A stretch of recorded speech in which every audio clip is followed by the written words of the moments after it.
Share. So y'all check out my mentor.life. Hey, I wanted to pop on here just because I was sitting here. I just shot a little short video, but got a little time today because me and some guys going over to the NBA game for a little, guys' night at the game.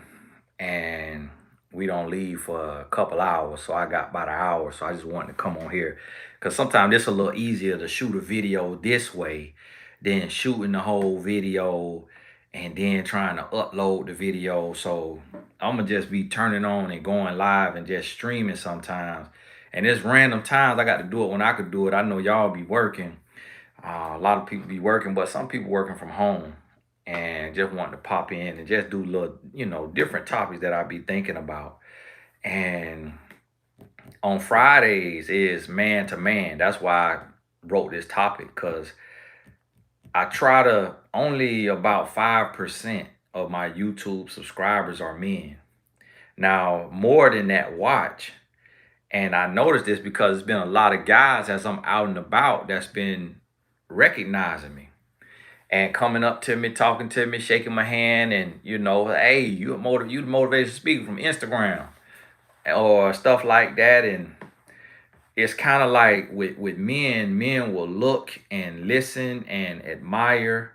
Ramona, God bless you now, and not really say a whole lot. And a lot of times women will say, well, where the men at? Where the men at? But I heard Zig Ziglar say a long time ago, he said, studies show the average woman speaks 25,000 words a day. And the average man speaks 10,000 words a day.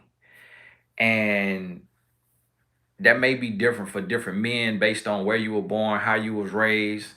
My son was 2.5 months early. He born April 26th, and he talked my head off. He talk. He talk. He do not stop talking. I don't know what it is with his brain. I don't know if it's because he read so many books. He done read over 400 books in his life, and that's probably a underestimating. But he talk. Unless he on his phone looking at something on his phone, my 14-year-old, he is talking. My 8-year-old son, he don't talk a whole lot. He'll talk to you, and he talk when he need to talk. But when we in the car, he'll just ride. At 8 years old, he would just ride and he would look out the window. And that's how I was. My 14-year-old, when he was 8, I remember one time I tried to ask him to stop talking. It's just totally different. But I dropped my wife daily driver off to get an oil change and all this stuff. And they got a shuttle that'll bring you home. And the man who was bringing me home, he's Puerto Rican. Puerto Rican. As my grandma said, a Puerto Rico. And so he's a Puerto Rican, and he was talking. And he was telling me his testimony. And he found Christ 13 years ago. And I think he's 59 or something, he said. And he was telling me his testimony. And when I heard him talking, now he driving me home and he talking. And I was in an Uber or a Lyft about a week ago or something, and a guy was driving and he was talking. And I remember I was in DC. I had a Nigerian man who was driving and he was talking. And one thing I realized is that men don't get to talk enough. So if you got a son, let your son talk as much as he could talk. If you got a boyfriend, fiance, husband, let that man talk as much as he could talk. And get that man to talking.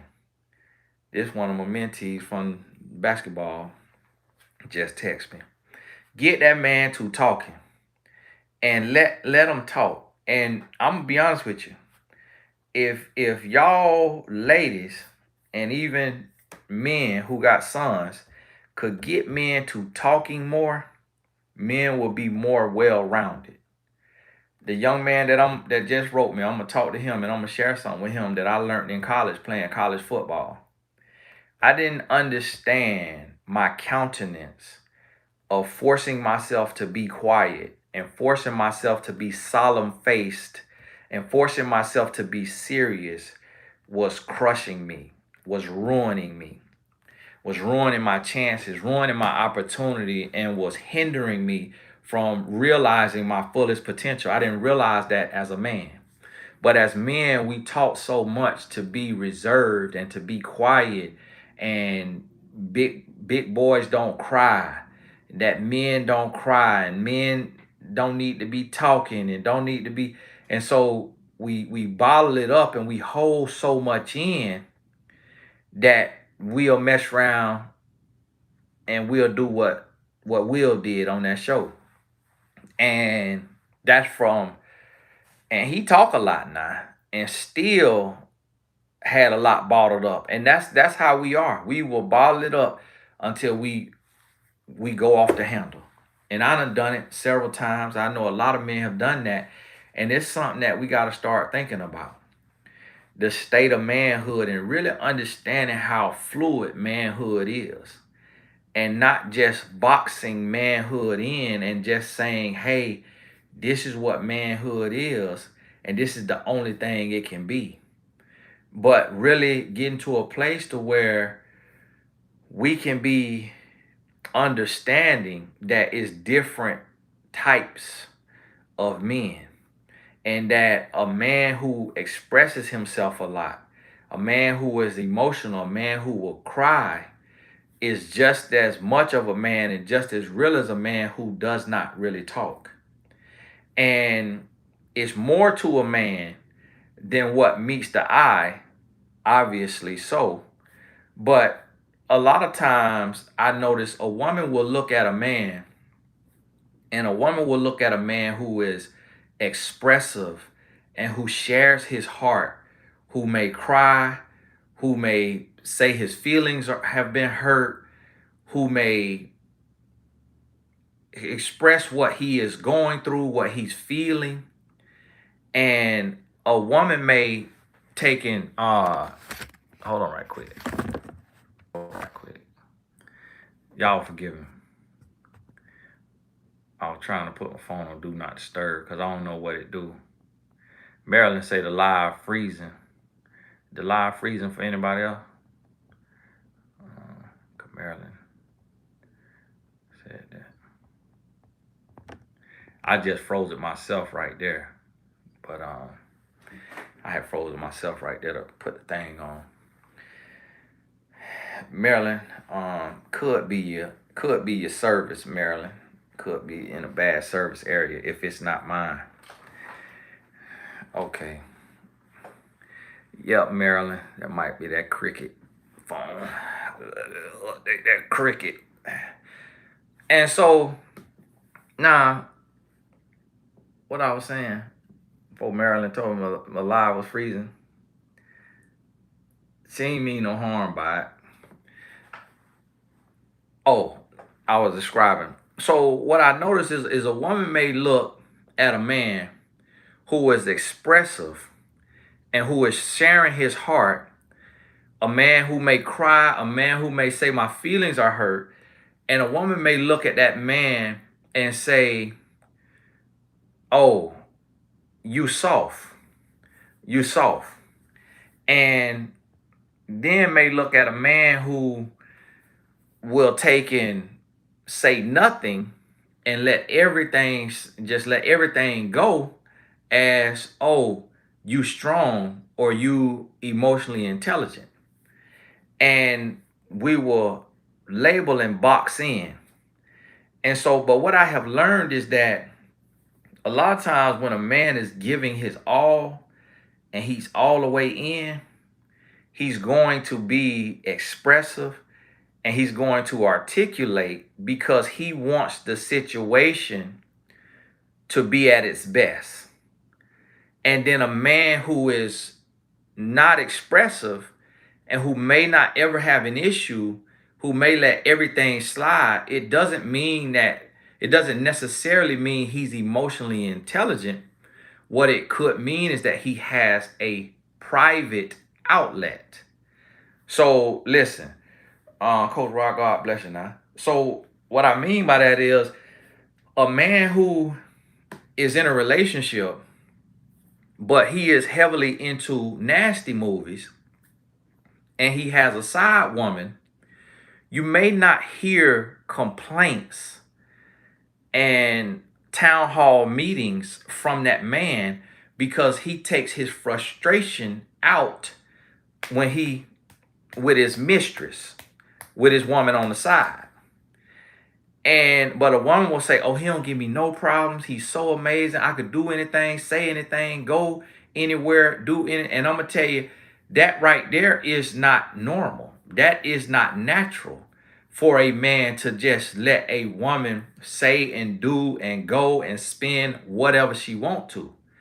But I notice a lot of women will see a man who speak up and who express his heart, express his thoughts as, "Oh, you controlling," because he has a difference of opinion about how the money is spent. "Oh, you controlling. Such and such just get to spend whatever she wants to spend. Such and such." But what the woman may not realize is such and such husband or boyfriend got a mistress, or he got an ulterior motive, or he got another plan, because that ain't even human nature to just get ran over. We going through something. Tamika, God bless you now. We going through something. So we have to think about this, and be careful that we not just painting with no broad stroke, and that we looking and we getting to know. And what we have to realize about men today is, on one side, a man's life is relatively easy. On one side, in one way, a man's life could be seen as easy, meaning we don't have to get pregnant and carry a baby and breastfeed and lose the form of our chest from breastfeeding. And we're not, as men, expected to just stay with the child if there's a breakup. Typically, the child is expected to be with the mom. In most cases, the mom is the primary caretaker, got the majority of the custody, typically. And a man, if he don't want that child, can just boom, up and leave. A woman could up and leave too, but it's much more rare than when we see men up and leaving. So on one side, it's like, oh, the man has this easy life. And then on the other side, it's like men are suffering and struggling internally due to comparison. And this is one of the things today that I see that a lot of men are suffering from, and that is comparison. And y'all have heard the quote about comparison. I see people saying, "Sorry, Caprice. I ain't get to read what Caprice wrote. God bless you now. God bless you." And one of the things I see men struggling with a lot is comparison. And what's happening is, they say comparison is the what they say, the thief of joy. And so today what's happening is, men are looking at other men, money, clothes, cars, women, and being jealous of that and thinking that is manhood. Liz, God bless you now. And thinking that's manhood, and not realizing that that man could have that from fraud. That man could have that from other illegal activity. But men are looking at other men and becoming jealous and comparing themselves, and it's making us stagnant in our own lives, and we standing still. And that right there is dangerous, because what so many men today are doing is just focusing on money.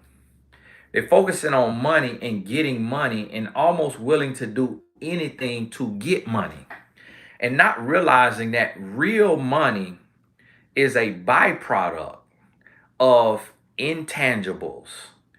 Money is tangible, but to be able to earn money in a real way, in a consistent way, in a way that has longevity, that comes from your intangibles, meaning your character, your morals, your values.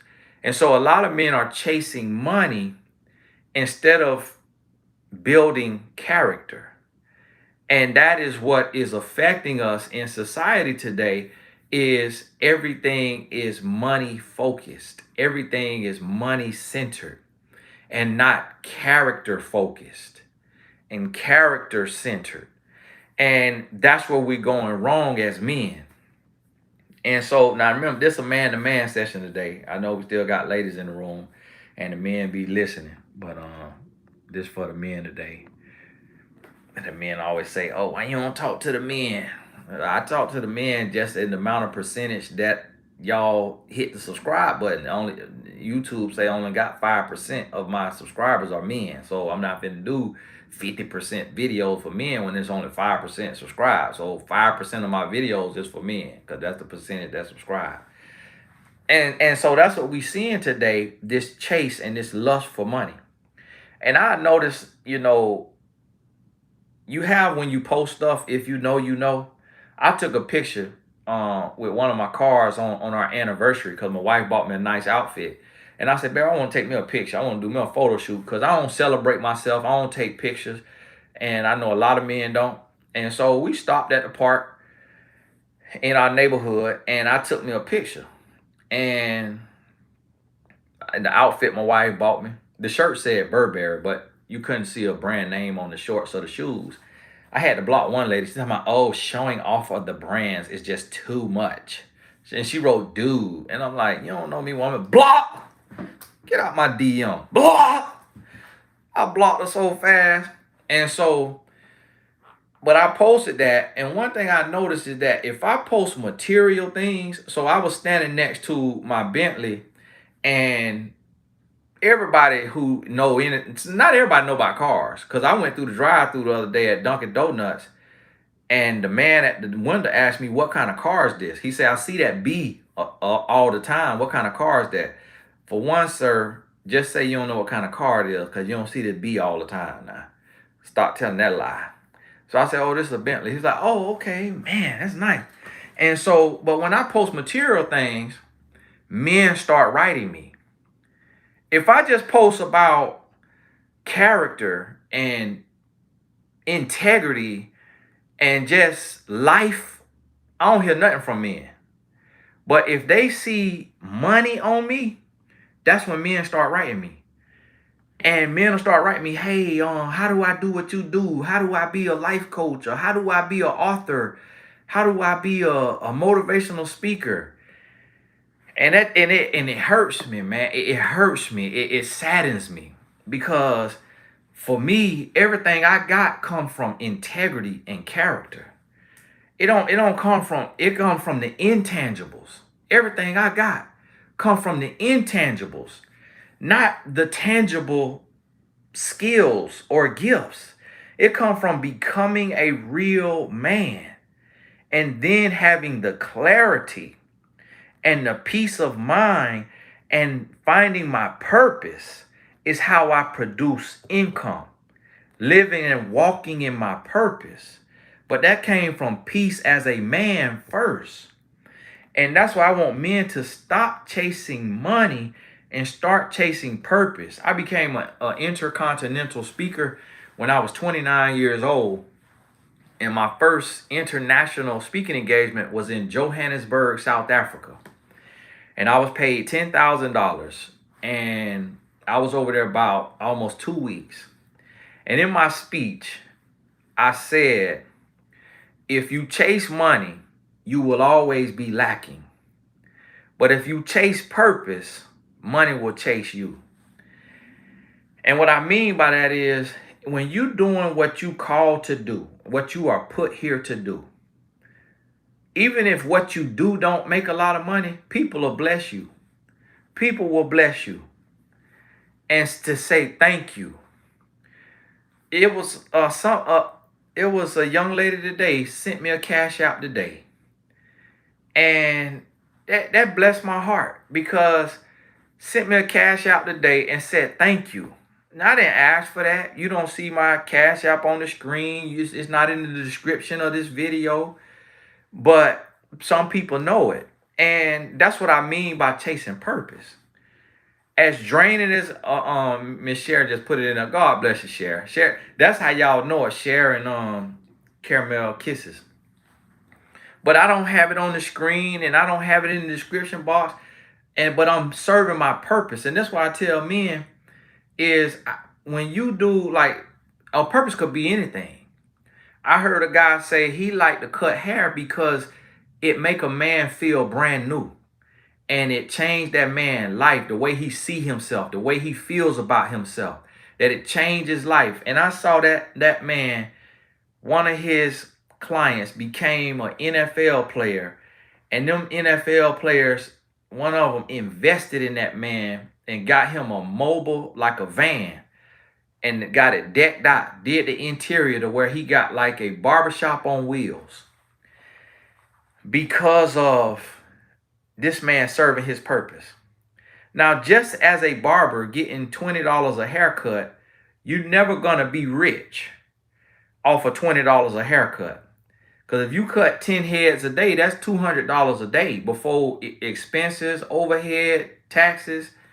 So that ain't gonna make you rich. You might be rich in joy, rich in purpose, rich in serving, but that ain't rich in money in America. It might be rich compared to other countries, but that man serving his purpose, somebody took and blessed him. Same exact thing. My barber was cutting my hair, and he cut it with such passion, with such service. I helped him get into his barbershop, help him with first and last month's rent, and a little bit for some of the equipment he would need. I then bought him $200 pair clippers, and I blessed my barber with a box Chevy. Because I seen him with two box Chevys since I've known him, and both of them broke down on him or he had to sell it. And I knew he had a passion for classic car, for old school Chevys. So I bought him a box Chevy. And at no point in him just cutting hair could he have afforded to just spend $20,000 on a box Chevy with a paint job, new interior, speakers, and 26-inch rims. He wouldn't have had the $20,000 to flush like that. But because of him working the way he worked, and I see he work on his feet, stand on his feet 6 days a week, that's his purpose. So the Lord told me, bless him with something that he won't do for himself. Help him get his own business. And this what I want more men to understand is chase your purpose. So when I started doing what I'm doing, it made me no money whatsoever. And that's what a lot of guys don't understand. Like, when I became a speaker, my first speaking engagement was at Bethune-Cookman University. I was paid $65. I was paid $65 as a professional speaker. That was 2007. My next paid speaking engagement did not come until 2010. And it was $1,500. And then the next one was $2,500. And then the next one was $1,500 again. And that was 3 speaking engagements in 1 year. But that totals $5,500. So as a professional speaker, I had 1 engagement in 2007 that paid me $65. And the next one was 3 years later in 2010. And I had 3 of them, and that made $5,500. Who can live and take care of their family off $5,500? So you know what I was doing at that time? I was working in the group home as a counselor in the group home, making $9.50 a year, which turned into $20,000 a year. And I was taking classes in college, getting $10,000 in student loans every year. So that put my income at $30,000.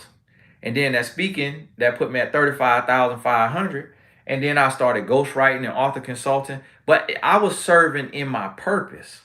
And there was no clout attached to being a life coach, relationship coach. There was no money in it. And then in 2011, a friend came to me and said, hey, what's it going to take for you to go to the next level? I said, man, I got to get off this job for 1 year and I'll never have to work for anybody again. He said, how much you make? I said, 20,000. He said, I give you 20,000 for 20%. But I still had a little hood in me and I know I need to splurge. So I said, give me 35,000. He said, I'll give you 35,000 for 35%. And we'll start a new company, a new LLC. So I took the deal and he gave me $35,000.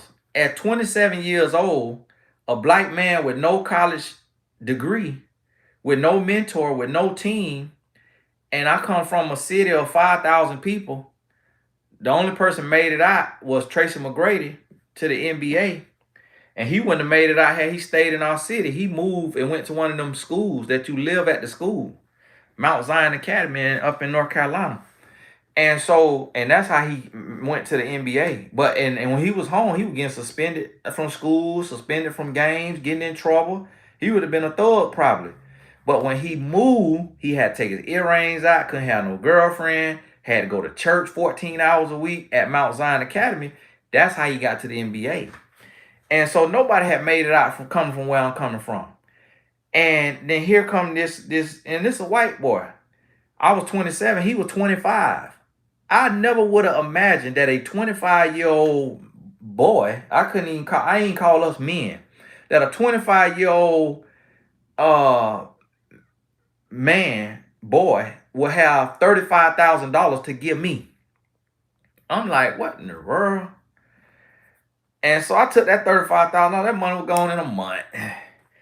I got me and my wife and my son out the hood. We moved into a gated neighborhood. But over the next time I counted my income, I had made $147,000 using my natural gifts. Using my gifts. The money that my friend invested into me didn't go to business. It went to my lifestyle. It helped us first and last month's rent, furniture, all of that, paying up some bills, paying up some debt, trying to help get credit right. That went to that. And that was going quick. But it was my natural gifts that started to earn me a living. And that's why I try to get men to understand is stop chasing money and chase purpose. Meaning develop your character. And as a man, you got to ask yourself, who am I in the dark? Who am I in the dark? So 2011, I got that investment. I had to become a real man. By 2009, I stopped playing games. Meaning I stopped jiving around. I stopped looking around at other women. I stopped tiptoeing. I stopped being two-faced. I stopped being, like fake. 2009. I wrote my book in 2007. I ain't get my life right till the end of 2009, beginning of 2010. And then guess what happened? In 2010, that's when I became a speaker for the NBA at 26 years old. I changed my life 2009, and I worked on my character, my integrity. And then that next year, I was rewarded to become a speaker for the NBA and the NBA Players Association at 26 years old with no manager, with no agent, just serving in my purpose, posting tweets every day. And this is what I try to get men to understand. I heard a man, maybe it was Brian Tracy, say, with people, fast is slow and slow is fast. You cannot be effective and efficient with people. You are effective and efficient in a factory with products. But with people, you got to take your time. You got to go slow. You got to build slowly. You cannot rush the process. I used to always tweet, trust the process. Trust the process. And then Joe Embiid, he followed me on Twitter because I spoke to his rookie class. Remember, I'm a speaker for the NBA. So I'll speak to every rookie class at this program they have called Rookie Transition Program. Joe Embiid started following me on Twitter. I used to always post, trust the process, trust the process. Joe Embiid started saying that when he was injured. I would DM him, he would DM me back, and I just say, keep your head up, man, keep going. He said, hey, thank you, appreciate it. And he started saying, trust the process, and that made it went viral. It went viral. And I think Phil Jackson said too. So this thing became a thing. And this what I try to tell men is with a process, you can't rush a process. So what we have today is because so many of us are chasing money, that's why we have a thing called a fake guru. That's why we have a thing called a charlatan. I don't even know what this stuff means, but I just hear people saying it. And we have that because men getting so money hungry that they'll throw integrity out the window. Like I had a mastermind group that I canceled because although the mastermind group was $5,000 a month in residual income, the members pay $47 a month. But I didn't feel in my heart I was providing enough value. And my spirit was convicted because we were just doing a call a month that would be like 2 hours. And we have a group chat on Slack. Slack, send me a chat. We have a group chat on Slack. And I didn't feel like I was providing enough value. Not a single member complained. They felt like this monthly, they was not a member complained. I don't know how they were starting to feel, but nobody complained. But before anybody complained, I closed the mastermind group.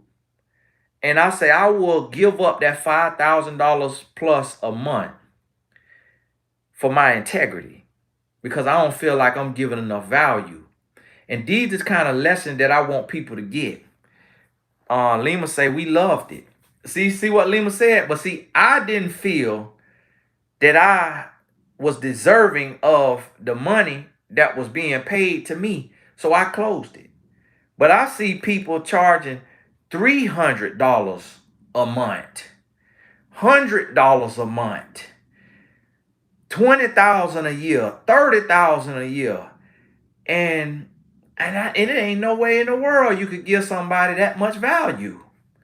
Because everything free on YouTube. Everything free on Google. So how in the world are you gonna give somebody that much value when everything could be Googled? So it really was kind of like my personal time, but I just didn't feel that special. And so I say that to say, as men, we got to become more integral and we got to operate in integrity and understand that the money gonna come. Because for so long I was working on character and I was working on purpose, and money was so tight. Money was tight. Even at 6 figures, my money was tight. But eventually I hit. Eventually I got a breakthrough, and the character that was developed in the dark, and that's why I say grow in the dark. And the stuff I say now, it start going viral, and people start using stuff as book titles and stuff. And that could be demoralizing, but everything go back to God. All wisdom comes from God. And that's another thing is, as men, we can't be so egotistical that we let our ego get in the way of our purpose. So the Lord had to deal with me and to say, Tony, don't worry about people using your quotes and your teachings without crediting you, because it ain't come from you. It came from me. Because you can't even get that in the 38 years you done been living. So why you trying to take credit for it? Wisdom comes from God. And so I had to get over myself.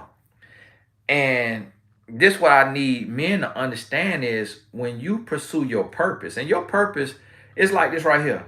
A guy could be working for the city, doing back-breaking work in the hot sun. And then after that work, he go home and he play basketball with his son. And then he become the coach of his son team. And he coaching his son team. And then his son get on the travel team and he coach his son travel team. And so here this man is making $30,000 a year. And he making nothing to coach this travel team. But then one of his players is Kevin Durant. And then Kevin Durant become an NBA player and turn around and buy this man a $250,000 house and put this man on salary at $10,000 a month to be an advisor, or put him on the board of a company and he get a check from that investment group, the company that they started to invest in products and projects. You see how this man serving his purpose, whole life was changed because he was focused on the work and not focused on the money. And so that's what I got to a place to where the money started chasing me, to where I started earning without trying to earn, without forcing the earning. And that's what we got to have a shift in manhood, is you got to have character. You got to have integrity. So every day I get these emails, and I would show y'all one of them if I was logged into that email so you could see I ain't lying. I'm gonna see if I can log in. Every day I get these emails, and it's like, hey, we are a marketing company and we post ads on verified Facebook pages. And we want to know if you'll let us post on your Facebook. And we'll pay, we'll pay X amount of dollars. Here go one right here. This guy wrote me from One Oak Media. Shafak here from One of a Kind Media. Our company partners with Bigger in terms of likes and followers, verified Facebook pages, and monetizes those pages for a shared revenue deal. We do this by posting licensed videos on your Facebook page, and these videos generate revenue through ads in the middle of the video. Our team of content creators will be posting a certain number of videos on your Facebook page per day. In order to give you an incentive and build trust for our agreement, we will pay you an initial amount. A monthly payment can be discussed later once we talk about it. Now, I get these right here about 10 times a day from different companies. And they offering me about anywhere from $3,500 a day. $3,500 a day is about the highest I've seen. And then some of them will say, $7,500 a week. For the Facebook page that I have built by posting purpose-based quotes. So I got, last I checked, 1.8 million Facebook people. Do you know I have not accepted one of these deals that I've been getting because of integrity? Now who don't want $3,500 a day now? I want the money, but not at the expense of my brand that I have worked and built, because you know what they're going to do? They're going to be posting them viral videos. And it might be a video of a cat throwing up from the dog farting, and it's a funny video. It might be a video of a little boy helping an elderly lady cross the street. But it's just the viral videos. And then the page, my Facebook is monetized so that the videos, Facebook will put ads on it. So they take the videos, post it, Facebook put the ads, they'll have my money go to them, and then they say they'll pay me. And so $3,500, and they want to post 4 videos a day. $3,500 a day times 7, that's $24,500 a week. Now, times 4, that's $98,000 a month. That's $100,000 a month that I can make from my Facebook page. And let me tell you why I won't do it. Because I don't post meaningless posts. I don't post a post that doesn't have a meaning. Every post I post, I want it to move somebody's life forward. Every post I post, I want it to serve a purpose in somebody's life. I also don't post 4 times a day because I don't want to flood people's timeline. I don't want to be too much in people's face. So those 2 things that they do are against my standards. So because I have standards, I'm missing $100,000 a month, $1.2 million a year that I'm walking away from. You see what I'm saying? And this what I want men to understand. Now, God still send me that money in another way. God still send me that money in another way, but that's still more money I could have. And this is what I mean. And you know what these companies run the pages of a lot of celebrities. So when some of the celebrities I've seen on there is like Mike Tyson. I see his name in a lot of them. I'm like, nah, all y'all can't be running Mike Tyson page. Mike Tyson, Megan Good, Kevin Hart. These some of the celebrities who Tiger, Soldier Boy. That if you have a Facebook page that's like a business page and you got over 1 million people and you verify, a lot of money could be made. And in the height of this thing, now I did a deal a long time ago with a company because they was doing an upfront payment. They sent me $10,000 and they went out of business. Before they made one post, the owner had to shut down. I had a free $10,000, but the deal with them was gonna be different. They had to build my own blog site. And it would be me writing the blogs, and they would just put the ads on the blogs, around the blogs, but it would be still my purposeful content. And I did that deal with a company before that. It was a lot of work on my end, and my first check was like $2,500. Y'all make too much money off of me. And I really didn't know what money they made. They just paid me that. And the guy seemed kind of shisty.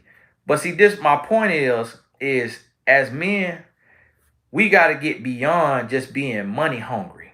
We got to go beyond being money hungry. And we got to be purpose hungry. And I'm going to tell you, and this last lesson on here before I get ready to go, I got to get ready to go here in a little bit, is we leaving in an hour, is we have to get to this place to where with the morals and the values and the integrity, the most powerful thing that a man could do is be a one-woman man. And this is something that a lot of men don't understand. Because I see this movement of, I ain't even gonna talk on that right now, is there's this movement to where men are despising marriage. Men want to be in a relationship but not married. Men want to have some SOD but not be married. That stands for set on demand. They want to have some SOD but not be married. And that right there is breaking down society. It's breaking down society. And I seen this last night. Me and my wife was watching ESPN. They was doing the contest with the college, the three-point, and the dunk contest. And they showed the white boy. They showed the white boy who was about to do something, one of the contests, and they say this young man is about to be married in about 10 days. They showed his fiance sitting right there courtside, and she got her engagement ring on. And I said to my wife, miss me being transparent now, not to be racial or anything like that, but, well, I'm being racial. I say, you see how they raised? They raised to get married and to start a family. And that's what, and we know better. Even though we minorities, even though we come from slavery, even though in America, even though we know now, we done been out of slavery long enough now to know better. This white boy in college and finna get married. And just like the boy who, Trevor Lawrence, who played quarterback. Let me Google him. Who played quarterback? He on Trevor Lawrence's wife 2 days ago now, these boys be so serious about family that they wife get media posts. It say Trevor Lawrence's wife Marissa revealed new puppy on Instagram. The New York Post writing about this man dog, a family unit. So before this man went to the NFL, he got married. But when we look at our young black men, they still ain't married. Kevin Durant still ain't married. James Harden still ain't married. All these superstars still ain't married. Trevor Lawrence probably was the #1 draft pick. I can't remember. When you look at all now, Anthony Davis just got married. Damian Lillard just got married. And I know these guys personally. With some of these names I'm saying. I don't talk to these guys personally. I know them personally. I got their phone number because I work with the NBA. So they got married. And for them, it took me too long. It took me too long. But I can't tell another man what to do with his life. I'm glad better late than never. Better late than never. But this need to become a thing. And so here's the thing. We got this movement of, oh, marriage ain't important. Oh, marriage, oh, don't rush marriage. It's like, that ain't rushing marriage. That ain't rushing marriage is when you meet somebody and you marry them within 3 months. You marry them within 6 months. That's rushing marriage. Getting married at 18 ain't rushing marriage. If you mature and you know this person and you know this person got the qualities that you want, 20 years old, 25 years old, because self-discipline is a choice. Is nobody unzipping our pants and grabbing our thing and sticking it in nothing. That is a choice. It's nothing in us that's forcing us to go sleep around. That is a choice. So when people say, oh, you too young, no. It ain't even about age. It's about choices. It's about choices. And so this is the thing where men, especially black men, I just look at, mostly I see black and white. I don't get too much examples of Asian and Hispanic. Because I'm just not around those demographics a lot. Now, typically when I meet Hispanic men, they married, but I don't know about the young Hispanic men and the young Asian men, how they see this stuff. But I look at black and white, because that's typically what America is always talking about, black and white. And I noticed these young white boys be married. Most white boys gonna be married before 25. If a white boy get 30 and ain't married, he old. He is old. But this is the thing. Because of that, and a white man said that to me not long ago. Just us having a transparent conversation. He was like, I feel like it's more normal and like more customary of like a family unit in the white race. And rightfully so. Yeah, it's a bunch of history and all of that. But there has to come a day that when you know better, you do better. I heard Al Sharpton, of all people, say, if you knock me down this Wednesday, shame on you. But if you come back next Wednesday and I'm still laying down, shame on me. And I never forgot that. So yeah, they knocked down your ancestors with slavery and with whatever else and all the other stuff and redlining and all of this here and gentrification and all of this. Yeah, you'd have been knocked down. But at what point do you say, I got to get up? At what point do you say, I got to get up? And people will look at my son. My 14-year-old got invited to go play in Georgia this weekend for the Olympic Development Program. And this program is to get soccer players, a pool of soccer players that they could pick Team USA from to get into FIFA. And so my son will be 15, and so he trying out for the ODP, and he got invited to go play in Georgia. So we leaving tomorrow to drive to Georgia. He gonna play Saturday and Sunday. But my son also got straight A's, and he goes to a school that the work he doing in ninth grade is the work that other people doing in 12th grade. His school is advanced. And my son also is in a technology club, and he wrote a proposal to MIT. Google MIT if you don't know about MIT.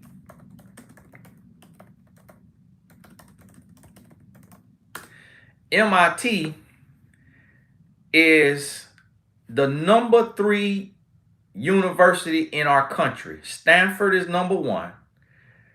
Well, this ain't an official list right here. Harvard, Massachusetts Institute of Technology. My son helped write the proposal for his group's invention. And MIT, a top 5 university in the country, number 1 in technology, gave a grant to 8 schools throughout the country. I think it was 8 schools. And they won this $10,000 grant. So now here you have a young boy of color who is in AP classes. Not all of us know what an AP class is. That stands for Advanced Placement. I ain't have now. I ain't take now. Y'all hear how I talk. I ain't take now. Now I'm smart now, but I ain't school. I wasn't in the school. I had A's and B's now, but I ain't go to school like my sons go to. My son got an AP class because you only allowed to take 1. Next year, I think he's taking 2 or 3. And then all the rest of his classes, honors classes. A lot of his teammates got no honors classes, or they got a couple honors classes and no AP classes. My son got straight A's. And he got about 9 classes. So he got straight A's. He on a travel soccer team. Got invited to play in another state on the Olympic development program. And he in the technology club and helped write the grant to win the grant to technology. Now, it sounds like I'm bragging to you, but I'm making a point to you. Do you know how my son able to do that?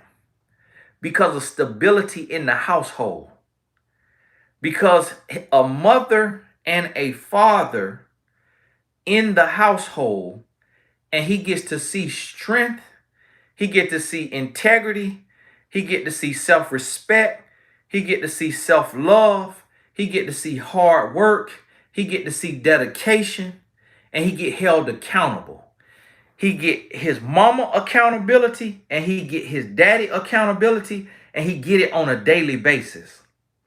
So guess what? At my son's school and on his team, there is no other minority with his makeup, meaning tech club, straight A's, and high-performing athlete. Now, I see it in different, I see one of the guys on the team that I work with, one of the sports teams I work with, college teams I work with, got a guy who is a black male, and he well-spoken, but he wants to be a pediatrician. So he's in that major.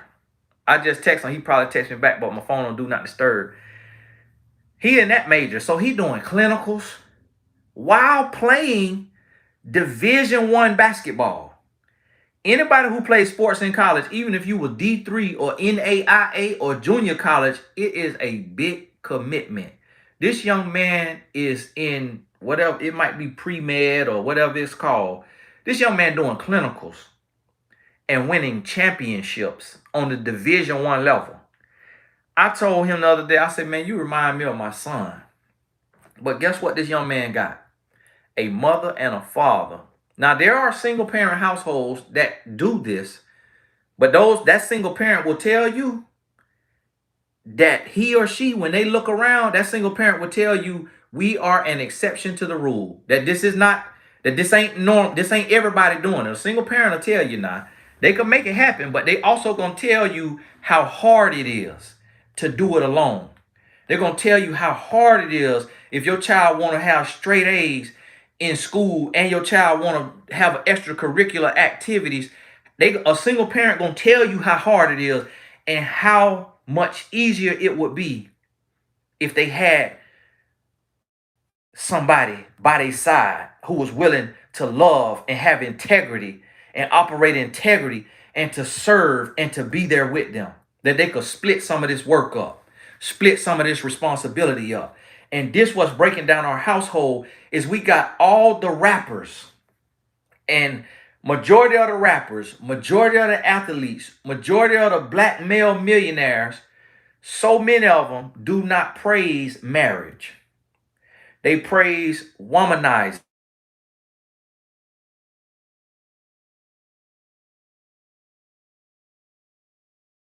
So many of them praise this here stuff. I need to turn my iMessage on for my Apple ID is.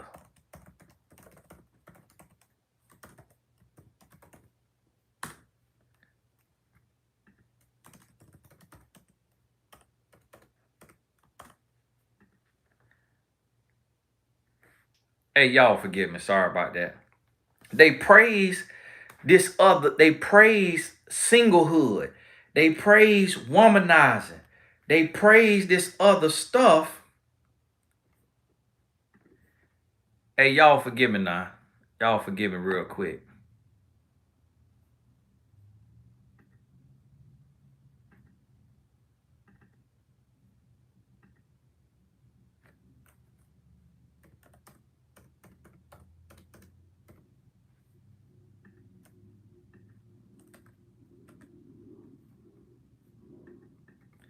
Come on now.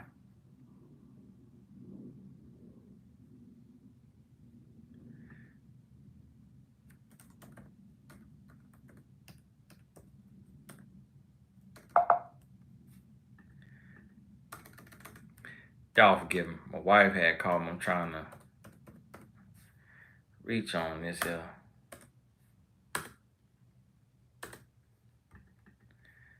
And this thing ain't working.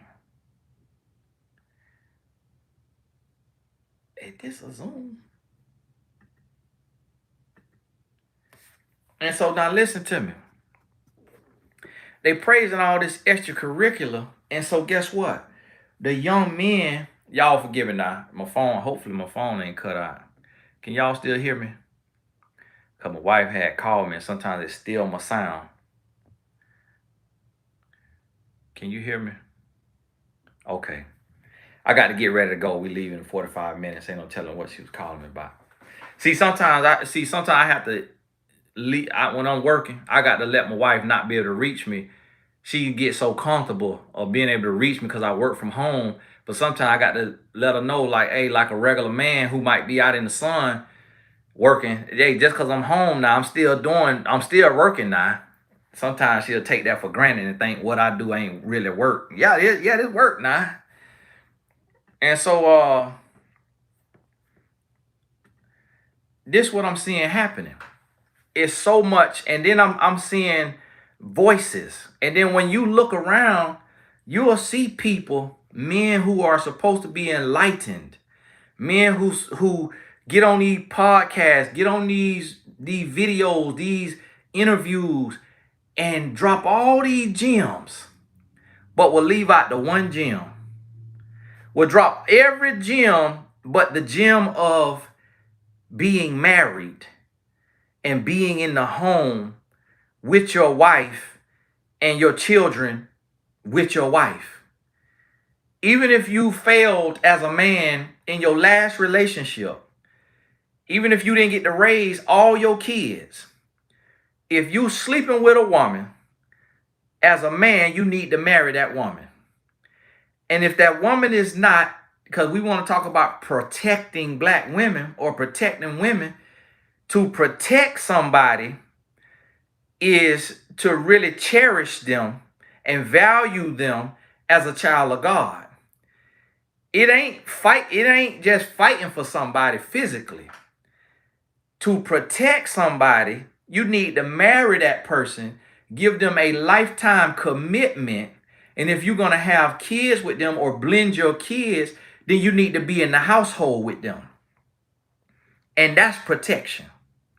That's what you need to do. And so we got to get to that place. But we have men, and I see these men of all different walks, from rappers, comedians, thought leaders, Muslim, Christian, Pan-African. I'm giving my phone trying to die. All different type of men. And it's always men with a platform and with a voice that go to hollering about this tomfoolery. That go to talking about, oh, marriage ain't necessary. Marriage is a trick of the government. Marriage is control. That's the same people who gave you marriage is the people who gave you religion. The same people who gave you the N-word gave you religion, and they gave you marriage. And we're not addressing how it's breaking down the household. We're not addressing how people are how these children being raised confused and lost because men don't want to marry. And you got women who want to be married, and you got women who want to marry, but we don't got enough men who want to marry, and not just marry, but be faithful. To crucify your flesh and your youthful lust, and to be married and to be faithful. And that's the one thing right there that we don't want to talk about and that don't nobody want to hear. But that right there is what's going to set us free. And that's what I'm noticing with my kids. By me being in the home with their mama and me loving on her and me being a real man, a role model and an example for them, me owning up, it's a many days I want to leave. It's a many days I want to give up. It's a many days I want to cheat. It's a lot. Yeah, women don't like to hear that now. Women don't like to hear that. No, this is a sacrifice to be married and faithful. It ain't easy. It ain't fun. A lot of women want me to tell them that a man of God does not have lust or struggle with lust or struggle with the attacks and attempts of the adversary. A lot of married women want to hear that a man will reach a point in his life that he is no longer tempted. And that is not true. And that will never be true. Because as long as a human is breathing, a human will be tempted with something. It might be to lie. It might not be to sleep with somebody. It might be to lie. But you have to pray for the strength. Then you have to accept the strength. And then you got to walk in that strength. I could be tempted. I could see somebody, a beautiful woman on Instagram, and I want to DM and strike up a conversation. Hey, I was wondering about this here service. Do you provide this particular service? And don't bit more want the service than the man on the moon. But just an open door for some conversation. And I got to check myself. I got to consecrate my spirit. I got to renew my mind. I got to pray for strength. And then I got to operate in that strength that I've been granted. And it don't get it. I call it easy, but that's because I'm manipulating the power of words. Meaning I'm manipulating my brain. I'm tricking my brain into seeing faithfulness as easy.